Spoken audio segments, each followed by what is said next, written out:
Muy, pero muy bendecida noche, mis hermanos. Te invito a que elevemos una oración. Padre, en el nombre de Jesús, te pedimos que estés hablándonos directo al corazón.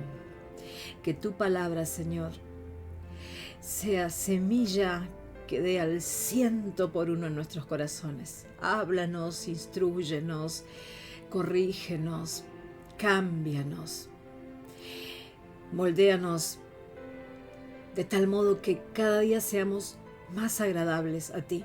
Señor, que este oír y oír la palabra sea para edificar nuestra fe, para que nuestra fe se ensanche cada día más y para que podamos recibir más bendición aún de la que ya hemos recibido, Señor, porque tenemos vida eterna por tu Hijo Jesucristo. Te damos gracias en el nombre de Jesús. Amén y amén. Vamos a comenzar a hablar de los profetas menores. Si bien son llamados profetas menores, de ningún modo tenemos que tomarlos como que es algo que minimiza la función de estos hombres de Dios. Se los llama profetas menores porque en realidad escribieron menos, pero al igual que los profetas mayores, fueron tremendos hombres de Dios.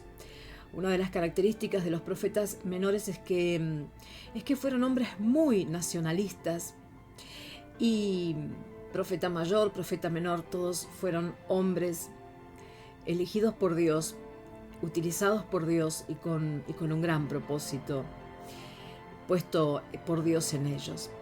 Hoy nos vamos a sumergir en el profeta Oseas, así que te invito a que abras tu Biblia en Oseas 1. Vamos a comenzar hoy a escudriñar, a sacarle fruto y aprendizaje a la palabra en Oseas 1. Y en el primer versículo nos vamos a dar cuenta de una cosa. ¿En qué época vivió Oseas? Versículo 1. Palabra de Jehová que vino a Oseas, hijo de Beri, en días de Usías, Jotam, Acaz y Ezequías, reyes de Judá, y en días de Jeroboam, hijo de Joás, rey de Israel. Recordarás que después de la muerte de Salomón, la gran nación de Israel se divide en dos, producto de algo así como una guerra civil. Queda dividida en dos grandes reinos. Por un lado, al norte, Israel o el reino del norte con 10 tribus, y por otra parte, en el sur, el reino del sur o de Judá con 2 tribus. El tema es que el reino del norte, cuyo rey, su primer rey fue Jeroboam, tenía un problemita. El templo de Dios, el lugar donde se ofrecían las ofrendas, los sacrificios, los holocaustos, había quedado emplazado en Jerusalén, y Jeroboam ve esto como un problema y lo toma con celo, porque pensó que cada vez que bajaran hacia el sur, hacia Jerusalén, para ofrendar a Jehová, esto podía hacer que ellos extrañaran al reino del sur, y entonces Jeroboam no tiene mejor idea, para maldición de él, que crear una religión. Jeroboam va a poner 2 becerros, uno ubicado al norte del reino del norte y otro en el sur. Va a propiciarles algo así como unos sacerdotes de estos dioses becerros, y les va a decir de ahora en más, a los del reino del norte, de ahora en más, estos son sus dioses, vayan y ofrenden ahí tienen a sus sacerdotes. Jeroboam, por celos, para que no vayan entonces a Jerusalén a ofrendar a Jehová, se toma esta atribución de fabricarles, porque fue así, fabricó una religión. Y a partir de ese momento, el reino del norte va a estar entregado a la idolatría. Y todos los reyes, si nosotros leemos las escrituras, notamos que todos los reyes del reino del norte son muy malos. Bueno, en realidad me estoy equivocando, no son malos, son muy muy malos, extremadamente malos, y hay algunos que son malísimos, ¿sí? Así que a raíz de esto, de esta religión que crea de Jeroboam en el reino del norte, en Israel, los vuelca a la idolatría y el reino del norte entra en una gran depravación, cada vez más grave. Pero tengamos algo en cuenta. Esta depravación, esto de irse tras los ídolos, esto de abandonar a Jehová, no viene acompañado de escasez, porque la actualidad, ¿sí?, de ellos en ese momento era de mucha prosperidad. La situación económica para el reino de Israel era muy pero muy buena, había mucho dinero, había crédito para el pueblo, las circunstancias eran muy buenas, a nadie le faltaba dinero, ¿sí? La gente comía mucho y comía bien. En lugar de glorificar a Dios por toda esa abundancia, por toda esa bendición, dejaban a Dios, lo dejaron a Dios, en busca de la perversión. Lo dejaron a Dios y lo cambiaron por dioses con D minúscula, por dioses falsos. Con cuánta amargura vemos a veces los hijos y las hijas de Dios en las iglesias, hermanos que llegan a Cristo y que son muy bendecidos, pero luego de tener la bendición de Dios, se terminan yendo. Suele pasar mucho en las iglesias esto de olvidarse, ¿no?, de Dios o de descartarlo cuando ya Dios hizo el milagro, cuando ya Dios propició aquello por lo que ellos habían llegado, porque mucha gente viene a Dios por una necesidad, con una necesidad al margen de la necesidad que tenemos todos de cuando llegamos a Cristo, de ser perdonados de nuestros pecados, ¿no? Y de la necesidad de una vida eterna, del gran regalo de la salvación, regalo inmerecido, regalo dado por gracia, pero bueno, así ocurría con el reino de Israel en ese momento. Se habían olvidado de Dios en el medio de mucha abundancia, en lugar de glorificarlo a Dios. Entonces vemos que Oseas se desarrolla su ministerio, como te leí antes, en días de Usías, de Jotam, de Acaz y Ezequías. Estos reyes son los que estuvieron en el reino del sur, en Judá. Dice, y en días de Jeroboam, hijo de Joás, rey de Israel. Pero este Jeroboam no es el que inició la religión, no es el Jeroboam primero cuando se divide el reino. El reino del norte con Jeroboam, el reino del sur con Roboam, el hijo de Salomón. Este es Jeroboam segundo y es también el rey que va a estar gobernando, que estaba gobernando, cuando profetizaba Amós, el profeta Amós. Oseas viene un poquito después de Amós, probablemente son contemporáneos, pero cuando Amós está terminando su profecía, ahí comienza el ministerio, comienza la profecía de Oseas.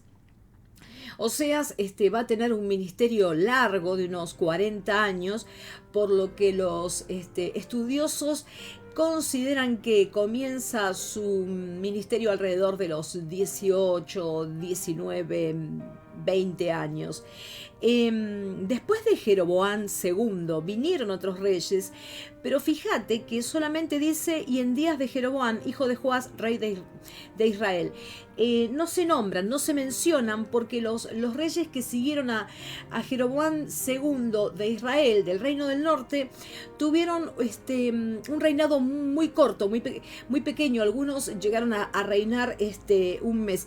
Entonces probablemente es por eso que que el escritor no los menciona, porque es como que no tuvieron demasiada relevancia, porque apenas duraron en su reinado. En el Reino del Norte, en el ministerio de Oseas, ya hay convulsión, ¿sí? Están por caer, están por llegar al caos, porque van a ser invadidos por Asiria, ¿sí? Así que en Oseas nos estamos encontrando con el final del Reino del Norte.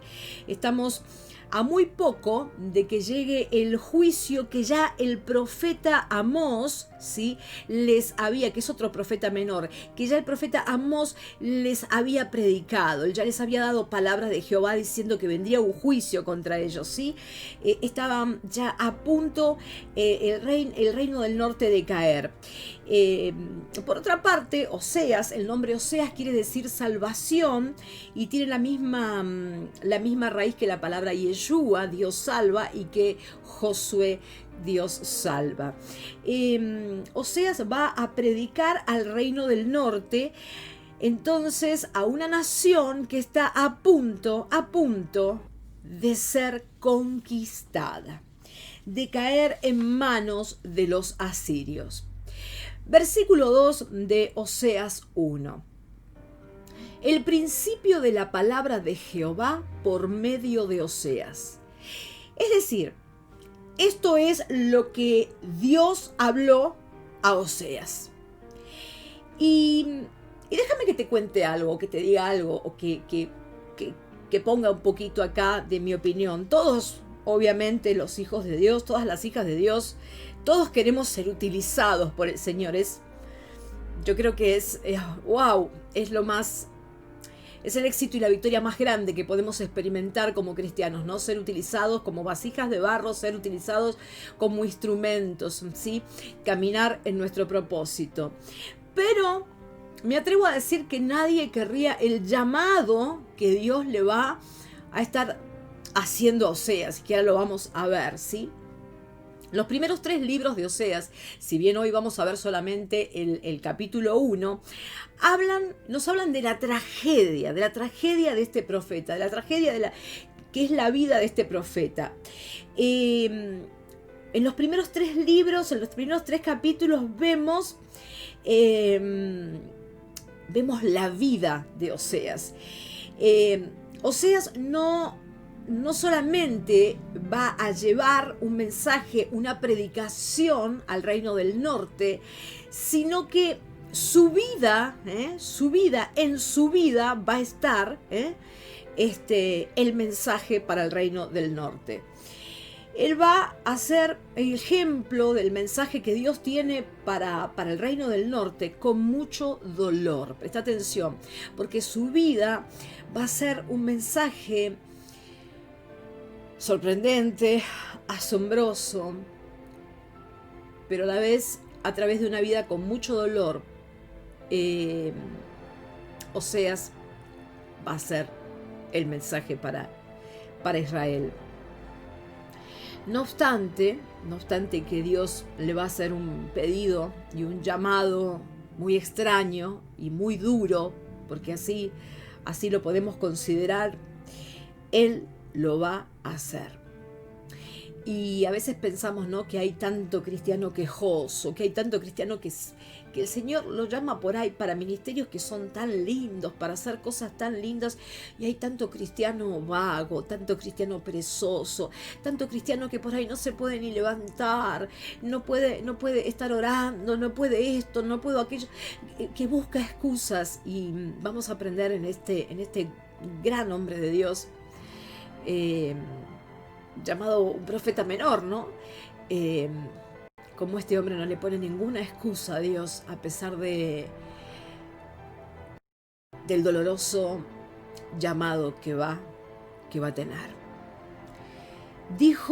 Seguimos con el versículo 2, dijo Jehová a Oseas: ve, tómate una mujer fornicaria e hijos de fornicación. Ve, tómate una mujer fornicaria e hijos de fornicación. Esto es durísimo.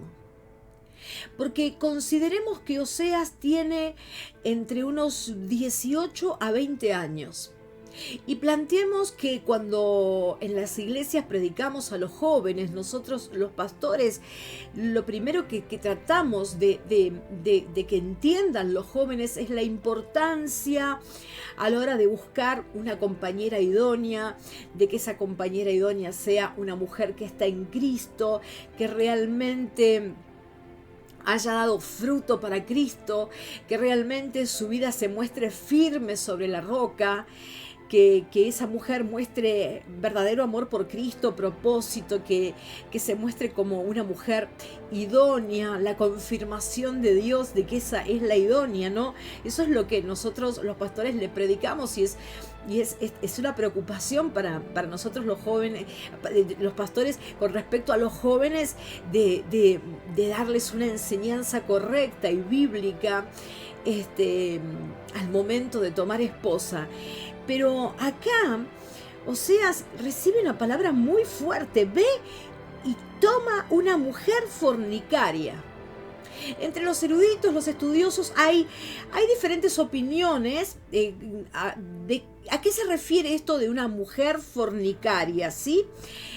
Aunque en el marco general no nos queda ninguna duda de que una mujer fornicaria es una mujer con una pero muy baja moral, una mujer sin pureza sexual.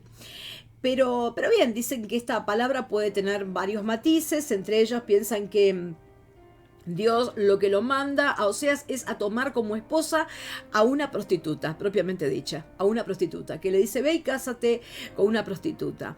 Otros sostienen que el Señor le dice que vaya y se case y que esa mujer luego se va a transformar en una fornicaria. El problema con esta segunda opción de pensar que él se tenía que casar con una mujer de bien que luego se transformaba en una fornicaria es que el Señor es muy claro con la orden: toma una mujer fornicaria. No le está diciendo toma una mujer que luego fornicará, será adúltera, que luego caerá moralmente o será impura sexualmente. Otros piensan que esta mujer no es una mujer prostituta ni cuestionable desde el punto de vista del mundo, porque como sabemos, hay un montón de cosas que para el mundo están bien, que están de moda, que no tienen nada de malo, pero que sí es una mujer que es cuestionable desde el punto de vista de Dios. Esa es otra postura. Y otros dicen que esta mujer es fornicaria en el sentido espiritual, como que es una idólatra. Cuando le dice ve y toma a esta mujer fornicaria, es una mujer que adora a otros dioses, que es idólatra. El punto es que Dios manda a este profeta a casarse con una mujer que no es digna de ser amada por un profeta, porque estamos hablando de un hombre de Dios, de un hombre consagrado a Dios, de un hombre utilizado por Dios, y Dios lo manda a que se case con una mujer que no es digna de él, ¿sí? Y el tema es que en la historia de Oseas descubrimos que esta mujer no va a ser redimida, que esta mujer no es que se va a arrepentir de sus actos. Esta mujer va a perseverar con esta vida de fornicaria. Ve, tómate una mujer fornicaria, y acá esto es gravísimo, e hijos de fornicación, porque la tierra fornica apartándose de Jehová. ¡Wow! Oseas, ve y tómate una mujer fornicaria, ten hijos de fornicación, porque esto es lo que hace mi pueblo conmigo. Fornica con otros dioses. Mi pueblo me ha dejado. ¿Por qué? La pregunta es, ¿por qué Oseas se tiene que casar con una mujer que él no hubiera querido, que él no hubiese elegido bajo ningún aspecto? Y eso lo vamos a hablar hacia el final, porque seguramente te estarás preguntando a estas alturas, ¿por qué se tiene que casar con una mujer así? Es una tarea muy difícil porque es aceptar una misión en la que Oseas tiene que implicar su corazón, el matrimonio que va a formar, su familia, sus hijos, su propósito. Todo va a estar implicado en esto. Todo esto va a estar relacionado con su llamado. No es que Dios le dice, haz tal cosa, es algo duro, bueno, voy, lo hago y ya está. No, todo esto se va a relacionar, todo esto va a tener la vida del profeta. El profeta se va a casar con una mujer fornicaria, con una prostituta. Va a estar con esa mujer, va a tener hijos con esa mujer, va a compartir la vida con esa mujer, va a vivir las consecuencias de estar con una mujer así. O sea, acá le está haciendo un pedido que implica toda su vida. El matrimonio, sabemos que es algo sagrado, es un diseño sagrado puesto por Dios para el hombre y para la mujer, en donde el milagro es que dos se transforman en uno. Y ustedes, mis hermanos, como cristianos, saben la importancia de lo que es el yugo igual. Nosotros los predicadores permanentemente exhortamos a buscar la persona correcta, la persona en Cristo, la persona que el Señor ha puesto para cada uno. Imagínense que mañana venga, no sé, un hijo y les diga: papá, mamá, Dios me ha dicho que me case con una prostituta de tal burdel. Tengo que ir a buscarla, y yo me imagino que si nos pasara eso nos caeríamos de bruces, ¿no? No entenderíamos nada. Hay una realidad, mis hermanos. Dios en ocasiones manejará nuestras vidas por rutas y por senderos que suelen ser desconcertantes, pero Él es soberano y el vaso del alfarero no puede contender al alfarero. Versículo 3.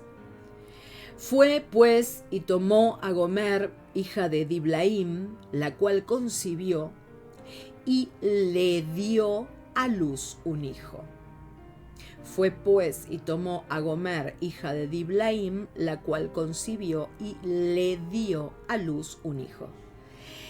O sea, se pudo haber casado con ella y pudo haber dicho: no, yo voy a ignorar a esta mujer, me caso, ok, la tomo por esposa porque el Señor me mandó, pero no la voy a tocar, no voy a contaminarme con alguien así. Sin embargo, a pesar de lo doloroso que tiene que haber sido para un hombre de Dios, para un profeta, casarse con una mujer prostituta, él se llega a ella, él, ya siendo el esposo, obedece. Y le dijo Jehová por este hijo que esta su mujer le había dado: ponle por nombre Jezreel, porque de aquí a poco yo castigaré a la casa de Jehú por causa de la sangre de Jezreel, y haré cesar el reino de la casa de Israel. Jezreel, este nombre que le pone a este primer hijo que tiene con esta mujer prostituta con la que se casa, Oseas, este nombre es importante porque Jezreel es un lugar, en realidad es un lugar que implica tragedia, que implica matanza. Años atrás Dios había levantado a un personaje, a Jehú, para terminar con la casa de Acab. Recordarás, Acab, el rey Acab, la maldita y manipuladora Jezabel, ¿sí?, que le encantaba matar a todos los profetas de Jehová. Bueno, Jehú es levantado por Dios para terminar con la casa de Acab, y Jehú obedece, va a concretar toda esta situación de de terminar con la casa de Acab en Jezreel, pero obedece de un modo muy sanguinario. Por ejemplo, cuando llega a donde está Jezabel, hace que la tiren de la ventana, baja, la aplasta con los caballos, sube a comer y luego el cuerpo de Jezabel que queda ahí tirado y aplastado es comido por los perros. Acá hay más situaciones que lo podés leer tranquilamente luego en 2 de Reyes 9 y 10. Veamos lo que hace Jehú con los hijos de Acab, que eran 70, dice, y degollaron a los 70 varones y pusieron sus cabezas en canastas y se las enviaron a Jezreel. Después halló allí a los hermanos de Ocosías, rey de Judá, y les dijo: ¿quiénes sois vosotros? Y ellos dijeron: somos hermanos de Ocosías. Entonces él dijo: prendedlos vivos. Y después que los tomaron vivos, los degollaron junto al pozo de la casa de Esquileo, 42 varones sin dejar ninguno de ellos. Así que digamos que Jehú obró sanguinariamente. Por eso es que Jezreel es tomado como un lugar de tragedia. Y entonces nosotros cuando escuchamos el nombre Jezreel, lo asociamos con matanza, con tragedia. Es como cuando en Argentina nosotros escuchamos la tragedia de Cromañón. Enseguida nosotros lo relacionamos con la muerte, la terrible y lamentable muerte de tantos jóvenes, ¿no? Fue una tragedia. Bueno, nosotros decimos acá en Argentina Cromañón y nos llama a dolor, a tragedia. Y bueno, Jezreel también es un lugar de dolor y de tragedia. Jezreel, el nombre que le hace poner a este primer hijo el Señor a Oseas, significa dispersar. También tiene otro significado, que es sembrar. Así que Dios le está diciendo: llama a tu hijo Jezreel, porque de aquí a poco yo castigaré a la casa de Jehú por causa de la sangre de Jezreel. Es decir, ponle Jezreel para que los demás sepan que va a pasar algo con lo que ocurrió en Jezreel. Yo voy a castigar, yo voy a hacer juicio por lo que ocurrió en Jezreel. Pero también ponle Jezreel porque haré cesar el reino de la casa de Israel. No solo tiene que ver con Jehú, el que se llame Jezreel, sino que el Señor le está diciendo: Jezreel, dispersar, yo voy a dispersar al reino del norte. En el versículo 5 de Oseas 1 leemos: y en aquel día quebraré yo el arco de Israel en el valle de Jezreel. Un soldado con el arco quebrado es igual a un soldado que no puede pelear, es igual a un soldado derrotado, ¿sí? A una caída. Y sabemos que delante de los asirios, el reino del norte luego fue derrotado y cae. Así que, por un lado, Jezreel, eso fue el primer hijo. Versículo 6, y quiero que prestes atención a las palabras. Dice: concibió ella, se refiere a la mujer fornicaria, a la prostituta, concibió ella otra vez y dio a luz una hija. Acá hay un pequeño detallito, porque fíjate que los estudiosos se dan cuenta de que en ningún momento, como dice antes, le dio a luz un hijo, no, dice dio a luz una hija. Por lo que llegamos a la conclusión de que esta hija de Oseas es una hija de fornicación. Es una hija producto de la prostitución de esta mujer, de la fornicación de esta mujer con otros hombres. Así que concibió ella otra vez y dio a luz una hija. No está diciendo le dio a luz una hija, le dio una hija a Oseas. No, dio a luz una hija. Y le dijo Dios: ponle por nombre Lo Ruama. Lo Ruama. Lo Ruama significa no compadecida. Esta es la hija que el profeta recibe de un engaño de su mujer, ¿sí? Lo ruama significa que el Señor no va a tener compasión, ¿sí? Que no va a tener misericordia. Dice, ponle por nombre, lo ruama, no compadecida, porque no me compadeceré más de la casa de Israel, sino que los quitaré del todo. No compadecida, que los demás vean que tu hija se llama no compadecida, porque yo no me voy a compadecer más de Israel, yo no voy a tener más misericordia con Israel. Es tan grande el punto de desobediencia de Israel a estas alturas, ¿sí?, que el Señor, en el nombre de esta hija ilegítima,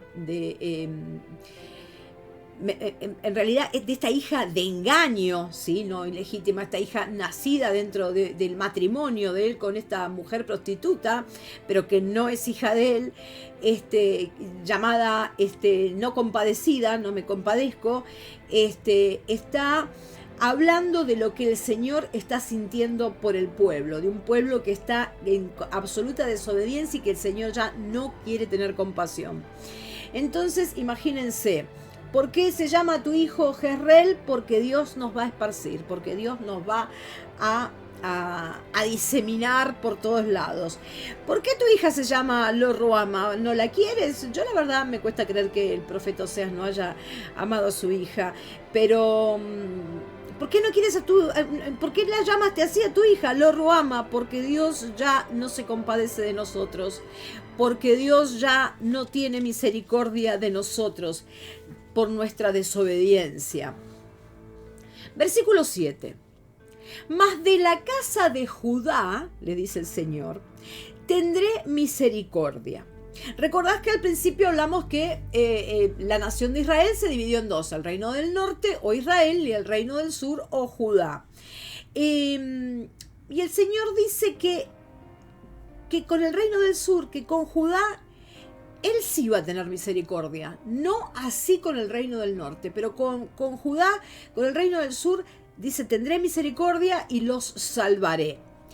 Y quizás te estés preguntando o estés, si esto no es injusto, o estés pensando, pero esto no es justo, ¿por qué esta injusticia? ¿Por qué el reino del norte no más misericordia y con el reino del sur sí? ¿Por qué? Porque la misericordia, mis hermanos, que nosotros recibimos de Dios no es por méritos. Precisamente por eso es misericordia. Lo que recibimos de Dios es por bondad, por su misericordia de millares. Es por esto que Jonás se niega a ir a predicar en un principio a Nínive, porque sabía que si Nínive se arrepentía, el Señor, a pesar de toda la maldad de Nínive, el Señor los iba a perdonar, porque conocía la misericordia de Dios. Judá no se había portado bien, no es que el reino del sur venía haciendo una maravilla, pero y tampoco podemos entender que se había portado bien y por eso iba a venir la misericordia. El tema es que Dios es soberano para extender su misericordia cuando quiere, a quien quiere, como quiere, donde quiere. Ahora te preguntarás, ¿y a Israel no le extendió misericordia? Sí, a Israel le había dado muchísimo tiempo para que se arrepintieran. A Israel le había dado, porque el Señor es tardo para la ira. Y su misericordia es a millares. Y yo quiero leerte al profeta Amós, el que había estado antes que Oseas, ¿no? En Amós 4, te lo voy a leer en un lenguaje actual. Fíjense cómo el Señor les venía advirtiendo, y esto es algo que nosotros los cristianos tenemos que aprender, a discernir la voz de Dios, a escuchar cuando Dios nos habla a través de su palabra, cuando Dios le habla a su iglesia, a escucharlo, porque al no escuchar las advertencias de Dios, Dios hace promesas, nos ha dejado promesas hermosas, pero también hay advertencias que debemos escuchar. Y si vos te estás preguntando por qué el Señor no tuvo misericordia con el reino del norte, yo te voy a demostrar que sí la tuvo, porque les dio mucho tiempo para que se arrepintieran. Vamos a Amós 4, en una versión actual. Y ustedes, mujeres de Samaria, Escuchen lo que tengo que decirles. Ustedes están gordas como vacas de la región de Basán, pues maltratan y humillan a los pobres y a sus propios maridos. Les piden vino para emborracharse. Acá vamos entendiendo lo que el Señor veía del reino del norte. Pero el poderoso Dios de Israel les jura que ya está cerca el día en que a ustedes y a sus hijos se los llevarán lejos de aquí. El Señor les estaba advirtiendo de muchísimo antes. Tanto a ellos como a ustedes les pondrán ganchos en la boca. ¿Se acuerdan que lo hemos visto en otras prédicas, que cuando los llevaban en cautividad los llevaban con ganchos en la boca y cadena, ¿sí?, que los unía al que iba atrás, ¿sí? Los llevaban desnudos, ¿sí? Y a ustedes las sacarán por los huecos de las murallas, una detrás de la otra, para llevarlas al matadero. Nuestro Dios les dice: ya que a ustedes les gusta tanto pecar, sigan adorando a sus ídolos. ¿Se dan cuenta? ¿Se dan cuenta la calamidad que es no poner a Dios en el primer lugar? La calamidad que es tener otros dioses, con D minúscula. Sigan adorando a sus ídolos en el santuario de Betel y en el santuario de Gilgal, ¿sí? Está hablando de estos becerros y de esta religión que había creado Jeroboam. No me importa lo que hagan, yo, el Dios de Israel, les juro que así es. Sigan pecando más y más. Sigan presentando sus ofrendas todas las mañanas y lleven cada tercer día la 10ª parte de sus cosechas. Qué cosa, ¿no? Porque cuando tenemos que aportar lo que corresponde y darle a Dios lo que es de Dios, nos cuesta muchísimo. Pero fíjense que cuando son a dioses falsos, no nos cuesta nada darle a los dioses falsos.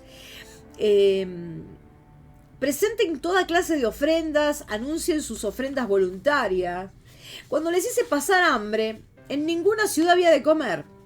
Pero a pesar de eso, ustedes no se arrepintieron. Yo, el Dios de Israel, les juro que así fue. La pobreza es una maldición, la falta de alimento es una maldición. Si realmente estás pasando por hambre, tendrías que plantearte si el Señor no quiere que veas algo, ¿sí? 3 meses antes de la cosecha, decidí no enviarles lluvia. Mientras que en una ciudad llovía, en otra no caía ni gota de agua. Unos campos quedaron empapados, mientras que otros quedaron resecos. Los que no tenían agua iban a las ciudades que sí tenían, aunque no lograban calmar su sed. Pero a pesar de eso, ustedes no se arrepintieron. Yo, el Dios de Israel, les juro que así fue. Es decir, les mandó sequía. Les mostró que en otros lugares llovía y había cosechas y que ellos no tenían, y sin embargo, ni así se arrepintieron. La sequía puede ser una advertencia que el Dios Todopoderoso te esté haciendo para que cambies. Es una advertencia que el Señor te esté haciendo para que te arrepientas. Y seguimos. Yo destruí sus cosechas y acabé con sus árboles frutales. Yo envié sobre sus campos grandes plagas de saltamontes y calientes vientos del desierto. Pero a pesar de eso, ustedes no se arrepintieron. Esto es terrible, ¿no? Porque el Señor les estaba mandando plagas, les estaba secando los campos, les estaba secando los árboles frutales, pero a pesar de eso no se arrepentían, no buscaban a Dios. Yo, el Dios de Israel, les juro que así fue. Mandé plagas contra ustedes, como las que mandé contra Egipto, y sus caballos y sus mejores soldados.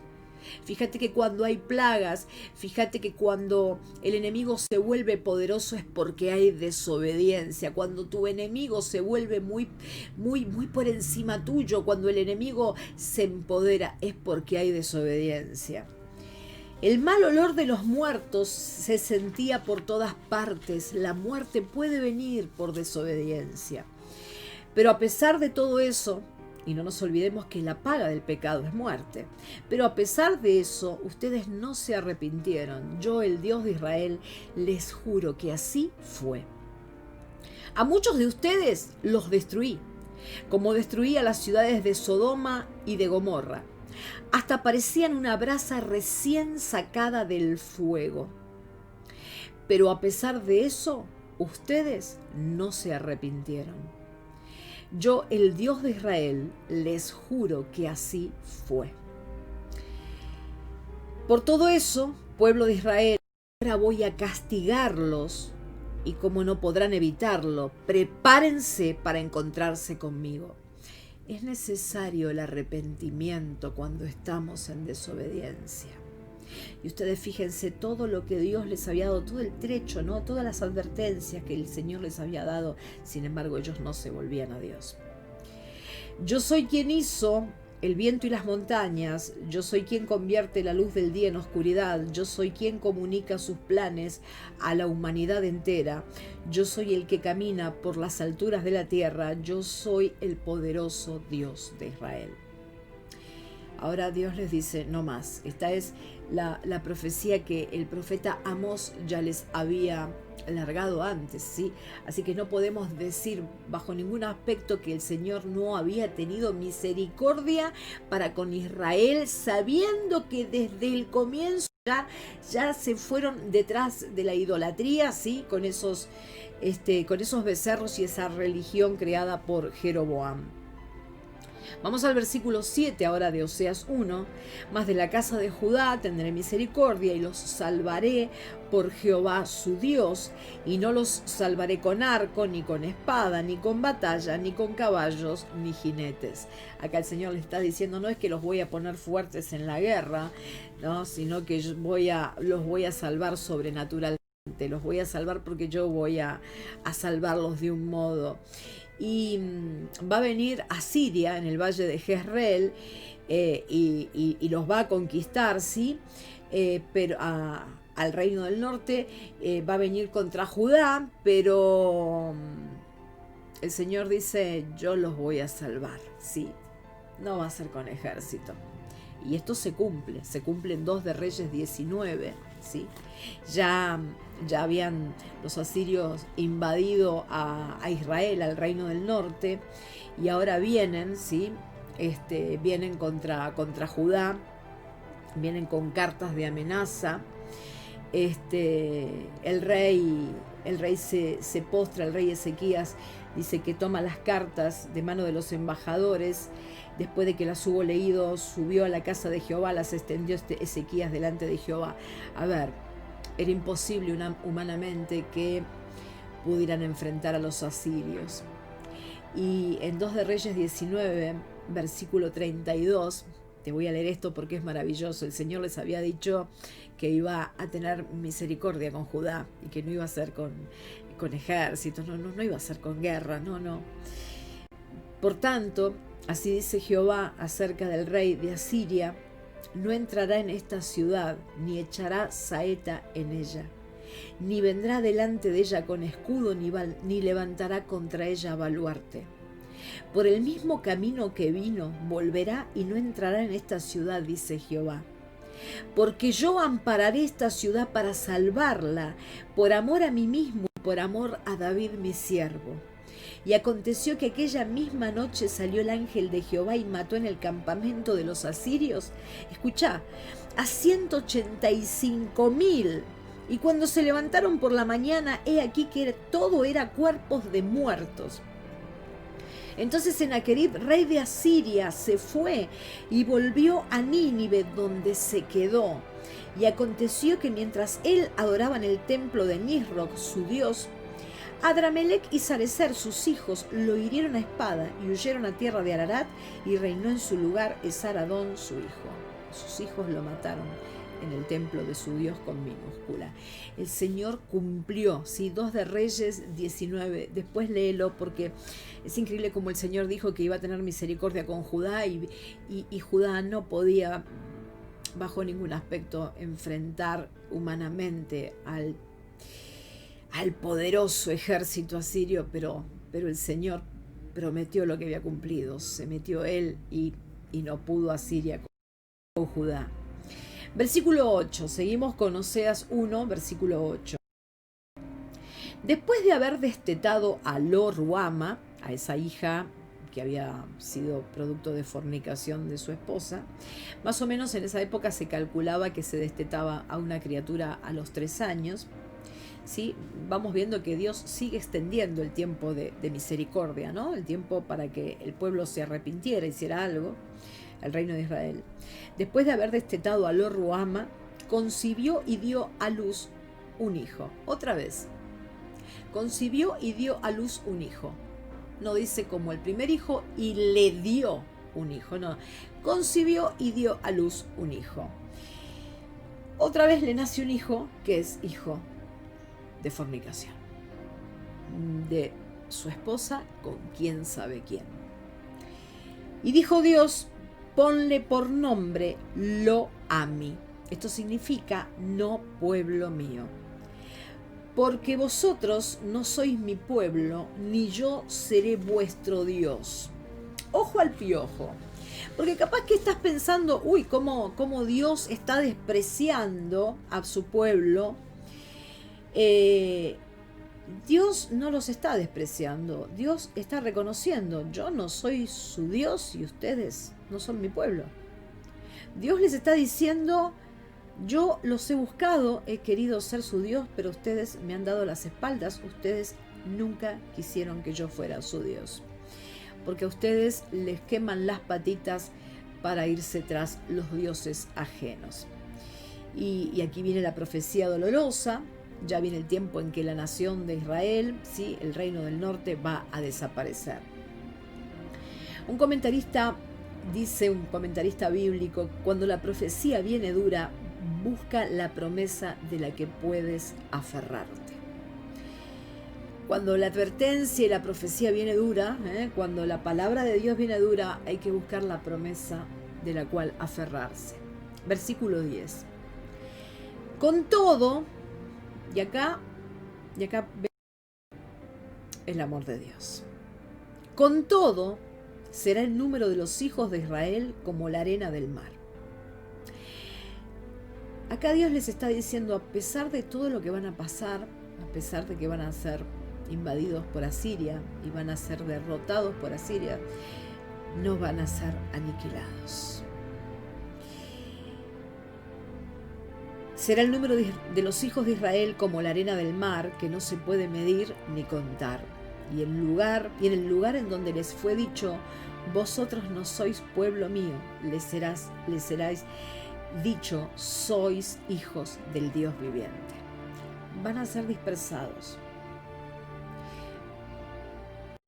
En su gran amor y misericordia, Dios no dejará que el juicio dure para siempre, porque Dios, al que ama, disciplina, como nosotros como padres disciplinamos a nuestros hijos, precisamente por amor. El juicio iba a terminar y un día regresarían a Jehová y una vez más serían llamados hijos del Dios viviente. Versículo 11. Y el Señor les dice, y se congregarán los hijos de Judá y de Israel, y nombrarán un solo jefe. Las dos naciones que habían estado divididas luego de esta guerra civil que duró unos 170 años, ¿sí? No la guerra civil, sino esta división, perdón. Esta nación dividida bajo el mando de Jeroboam al norte y Roboam, el hijo de Salomón, al sur. 170 años de división. El Señor dice, volverán a estar unidas y con un solo gobierno. Podemos decir que esta promesa se cumple en la iglesia, en donde vuelven a unirse Israel, Judá y los gentiles. Efesios 2:14. Porque Él es nuestra paz, que de ambos pueblos hizo uno, derribando la pared intermedia de separación, aboliendo en su carne las enemistades, la ley de los mandamientos expresados en ordenanzas, para crear en sí mismo de los dos un solo y nuevo hombre, haciendo la paz. Y mediante la cruz reconciliar con Dios a ambos en un solo cuerpo, matando en ella las enemistades. Otros estudiosos ven que la manera en que se cumplió esta promesa fue en 1948, cuando Israel se hizo un estado unificado. La nación de Israel nuevamente vuelve a ser nación, un estado, bajo el mando de una sola autoridad. Y continuamos leyendo, y subirán de la tierra, porque el día de Jezreel será grande. Ahora vuelve a usar la palabra de Jezreel, pero en el otro significado. En el significado, recuerdan que les dije que también, además de dispersar, significaba sembrar. Y subirán de la tierra. ¿Qué es lo que suben de la tierra? Cuando uno siembra, suben las plantas. Brota la siembra, ¿sí?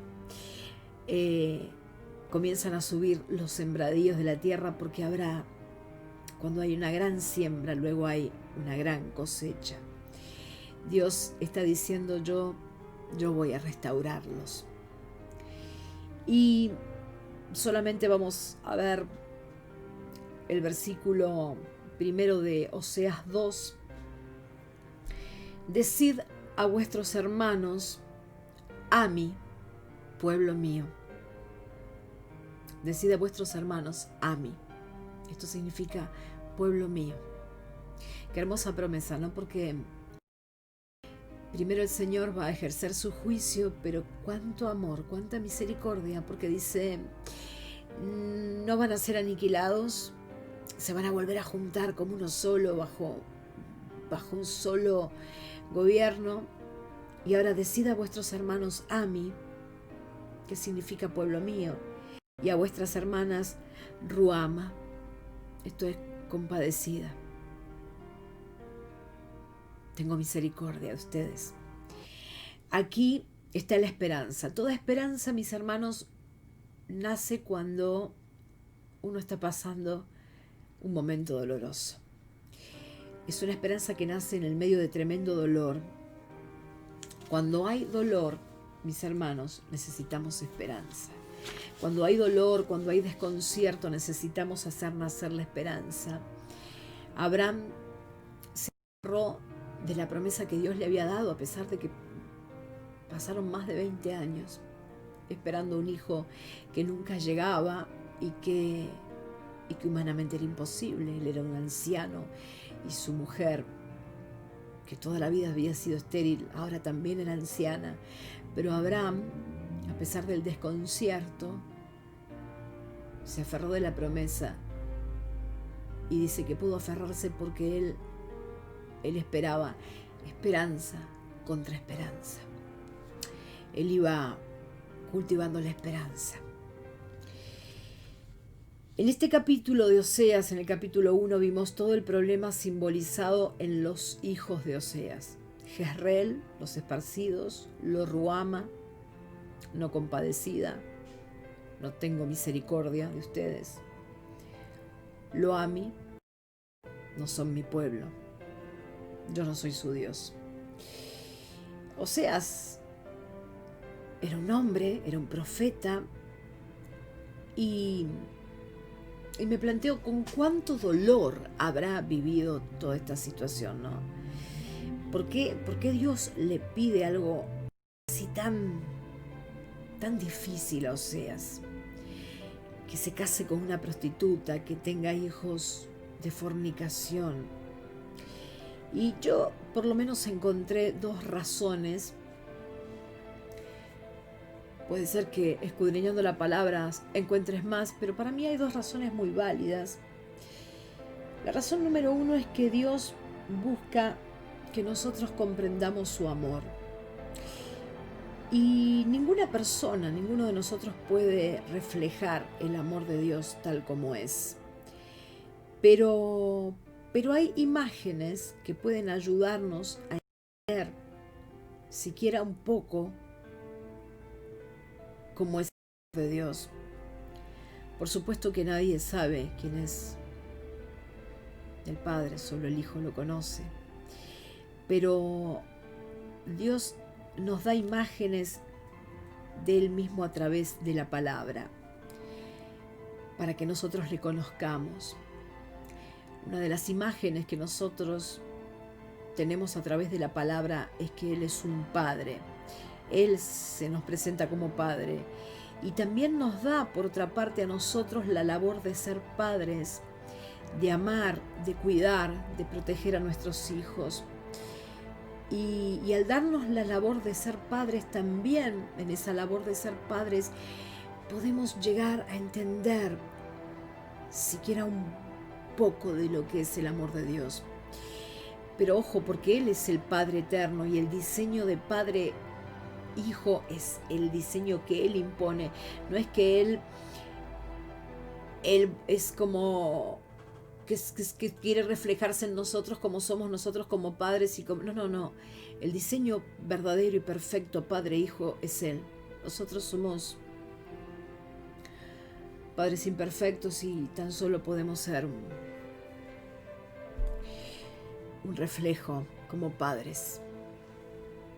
Por más amor que tengamos por nuestros hijos, somos un reflejo mínimo, insignificante de Dios, de lo que Él es como Padre para nosotros.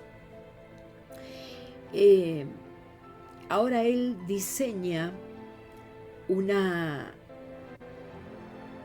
vida, una escena, una imagen con Oseas para que los demás, para que el reino del norte, para que los demás sepan el dolor que hay en el reino de Dios.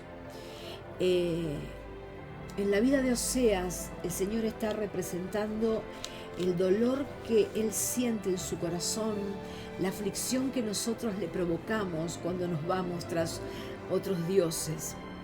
Mis hermanos, no hay dolor más grande que pueda pasar en el matrimonio, no hay dolor mayor dentro del matrimonio que el que provoca el adulterio, ya sea del hombre o de la mujer. Cuando hay adulterio se rompe el vínculo matrimonial.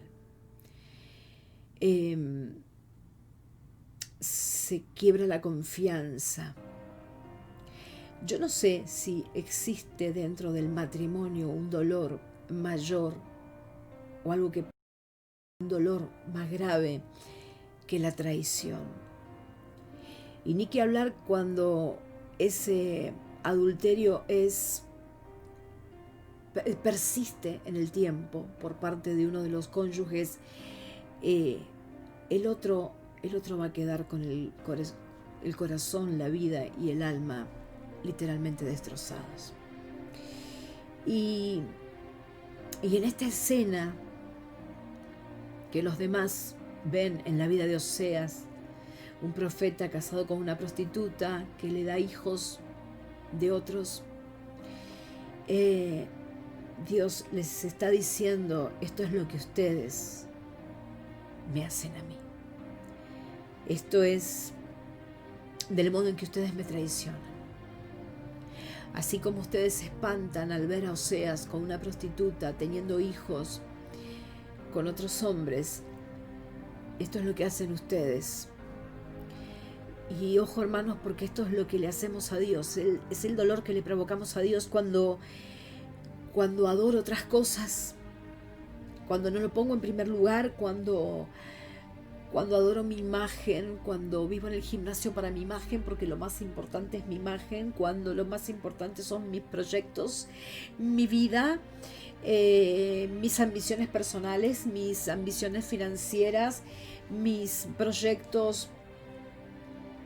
Cuando yo pongo de ídolo cualquier cosa antes que a Dios. Oseas se sintió roto y dolido. El dolor de Oseas, siendo un hombre de Dios, un hombre consagrado a Dios, un profeta de Dios, fue un hombre con su corazón roto, con su vida rota, viendo las acciones de su esposa, teniendo hijos que no eran de él. El dolor de Oseas es un reflejo de lo que Dios sintió en todo el tiempo que su pueblo lo traicionaba. El dolor de Oseas es válido para hoy, cuando la iglesia deja a Jesús y otros son los ídolos. Es interesante lo que nos dice el apóstol Pablo en Filipenses 3:10. a fin de conocerle. ¿A quién? A nuestro Señor Jesucristo, a nuestro Dios. A fin de conocerlo y el poder de su resurrección y la participación de sus padecimientos, llegando a ser semejante a Él en su muerte.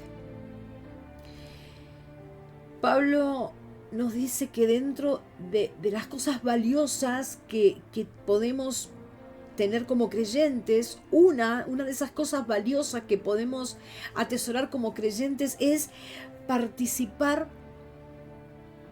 en los sufrimientos de Jesús, que es importante participar en los sufrimientos de Él. Y nosotros eso lo vemos en la historia cuando los apóstoles eran llevados ante el concilio, eran azotados y leemos que salían gozosos porque eran tenidos dignos de padecer afrenta por causa del nombre, por causa de Jesucristo. Hay algo que tiene que ver con el compartir los padecimientos de Dios. Y Oseas tuvo el privilegio de que Dios compartiera su dolor con él. Y eso no es poco. ¿Por qué creo que es importante el entender el dolor de Dios? Porque la misericordia de Dios obra cuando hay dolor. Cuando no nos duele la vida ajena, significa que yo no tengo a Dios. Porque a Dios sí le duele la aflicción de los demás. Porque a Dios sí le duele la desobediencia de sus hijos. Dios no es indiferente al dolor de nadie. Entonces, yo como su hija, vos como su hija, no podés ser indiferente ante el dolor ajeno. ¿Saben? Una cosa, mis hermanos, cuando yo era joven, mucho más joven, yo tenía como una respuesta para cada cosa, ¿no? Uno es como que... Eso se nota mucho en los líderes jóvenes de la iglesia. Tienen una respuesta bíblica y que es muy positivo y que es verdadero para cualquier problema. Hay tal problema matrimonial, acá hay respuesta bíblica. Hay tal problema con tal situación, acá hay una respuesta bíblica. Pero mis respuestas bíblicas cambiaron mucho, no con respecto a querer cambiar la voluntad de Dios. El poder dar yo una respuesta bíblica cambió mucho cuando yo me casé, cuando yo tuve hijos, cuando yo padecí traición, cuando yo vi el efecto del pecado en mi matrimonio, cuando vi el efecto del pecado sobre los hijos. Entonces, cuando hoy alguien se me acerca a pedirme consejería espiritual, cuando alguien está atravesando un problema matrimonial, cuando alguien está atravesando un problema con hijos, cuando alguien, yo ya no contesto así fácil de manual, bueno, tal versículo, no. Yo aprendí a través del dolor. Y entonces mi contestación no solo va con Biblia, que es la voluntad de Dios, sino que también va cargada con todo mi amor y con cero indiferencia por el problema que está pasando ese hermano o esa hermana que viene a consultarme. Le agradezco mucho a Dios a estas alturas de mi vida por cada situación adversa que padecí, por cada dolor, por cada beso de Judas, por cada enfermedad, por cada aflicción, por cada derrota. Todo tuvo un porqué. Por cada pérdida, todo tuvo un porqué.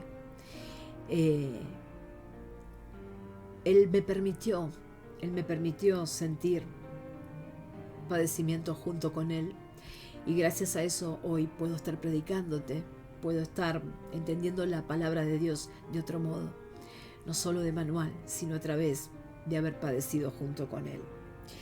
Hay cosas, mis hermanos, que solamente se entienden cuando las has padecido. Y yo creo que Dios le da a Oseas esta tarea para reflejar a los demás el amor de Dios. ¿Sí? Porque Oseas tuvo que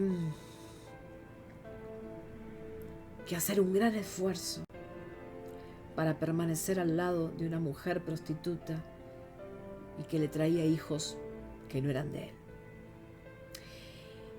Y la otra razón por la que Dios hace pasar por algo así a Oseas es para que Oseas también pueda sentir el dolor que tiene Dios y así compadecerse de la gente tanto como Dios se compadece de su pueblo. Oseas pudo entender a través de su vida cuánto dolor siente Dios con nuestras traiciones, porque él sentía dolor ante las traiciones de su esposa, y también pudo entender cuánto amor hay que tener para ser misericordioso, bueno y perdonador con alguien que te hiere tanto. Oramos. Padre, en este tiempo tan difícil que estamos pasando, que estamos viviendo, asumimos en el nombre de Jesús que es un tiempo que nos está quitando las esperanzas. Asumimos que es un tiempo de juicio, de muerte, de malas noticias. Padre, enséñanos a entender que hay dolor en los otros. Enséñanos, Padre, a ver en todo lo que te estamos fallando. Enséñanos, Padre, ten misericordia de nosotros cuando nos vamos tras ídolos, cuando te dejamos, cuando dejamos de darte el primer lugar. Padre, en el nombre de Jesús, la iglesia debe dejar de fornicar con ídolos. Te pedimos, Padre, que nos perdones y volver a ti, en el nombre de Jesús. Con sumo respeto vamos a tomar la cena del Señor, así que te invito a que traigas el pan y el vino.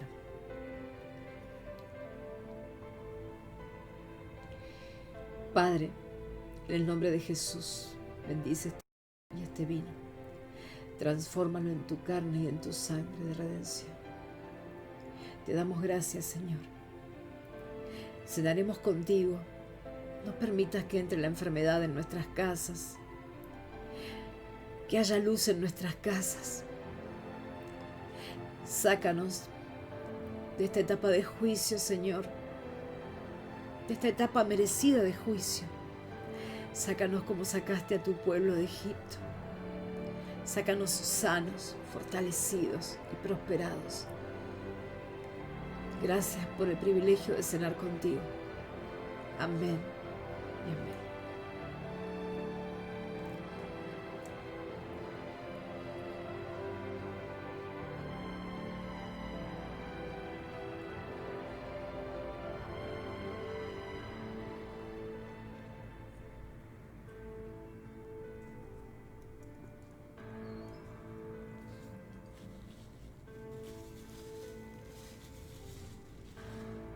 Y ahora sí, nos vamos a orar por las intenciones de hoy.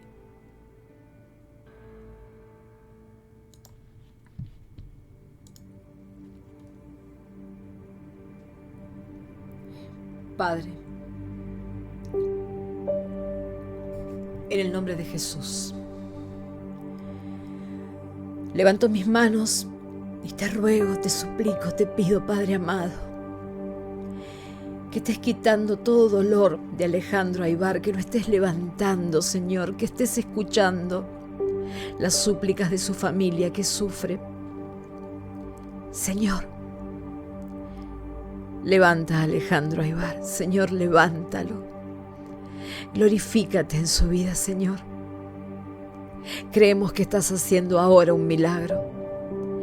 Te pedimos por Gabriela Murano, por Marcelo Sanabria, por Milagros Ponce, por Nora Centurión y sus hijos, por Jaime, por Hugo Orquera, por Emma Luna, por María Celeste Jeffer y su bebé, por María Cristina López. Te pedimos por nuestra hermana Leonor, por nuestra hermana Graciela Riera y Raquel Puñales. Te pido, Padre, por Ángel Recalde, por Luna Córdido, por Gabriela Blanco, por Fermina González. Te pedimos por Valeria Piteo, por su salud, y por la mamá de Valeria, por Marta. Por David, para que se encuentre con sus hijos. Te pedimos, Padre, que lo que ya has hecho con Matías, termines tu obra, perfecta como toda obra tuya. Te pedimos por nuestra hermana Beatriz Vilar. Te pedimos, Padre Santo, por todos los que sufren. Y estamos acá pidiéndote perdón por las veces que te hemos traicionado, Padre. Por el dolor que te hemos causado. Tú eres un Padre misericordioso, hermoso. Un Padre bondadoso, un Padre eterno, todopoderoso. En el nombre de Jesús te pedimos por todas las personas que están atravesando por enfermedades, por todos aquellos que se encuentran aislados o internados en grave estado a causa del COVID, por todos aquellos que estén padeciendo cáncer, enfermedades motoras, enfermedades del aparato digestivo, enfermedades del aparato respiratorio, enfermedades del aparato urinario, enfermedades de los huesos, enfermedades de la columna, enfermedades de la piel, enfermedades cardíacas. Hay una mujer con muchos problemas en las piernas que en este momento el Señor, el Espíritu Santo, está tocando y sanando sus piernas. Por todas aquellas personas que tienen enfermedades neurológicas, hay una mujer que está sufriendo dolores de cabeza, dolores tremendos de cabeza, en este momento está siendo sanada. Te pedimos, Padre, por los que están sin trabajo, por los que están preocupados porque no llegan a fin de mes, por aquellos que se quedaron sin trabajo. Te pedimos, Padre, por aquellos que están sin casa. Te pedimos, Padre, que estés protegiendo a los niños, que tengas misericordia de los niños, de los ancianitos, de los trabajadores, que tengas misericordia de esta nación, Señor. Te pedimos perdón, Señor, porque esta nación te ofende con las decisiones que toma. Nos sentimos avergonzados, Señor, y te pedimos perdón por las decisiones que se toman en esta nación, que contradicen tu palabra. Te damos gracias, Señor, protégenos. Levanta al que está caído, levanta al que está enfermo, sana a los que están enfermos, Padre. Te doy gracias. Te pido por la nación de Israel, te pido por nuestra iglesia, ejército de Dios. Te pido por todos los que están escuchando en este momento. Una rodilla está siendo sanada. Alguien está preocupado por una cirugía. Esa cirugía ya está, me dice el Señor, sale bien. Hay victoria. En el nombre de Jesús. Amén y amén.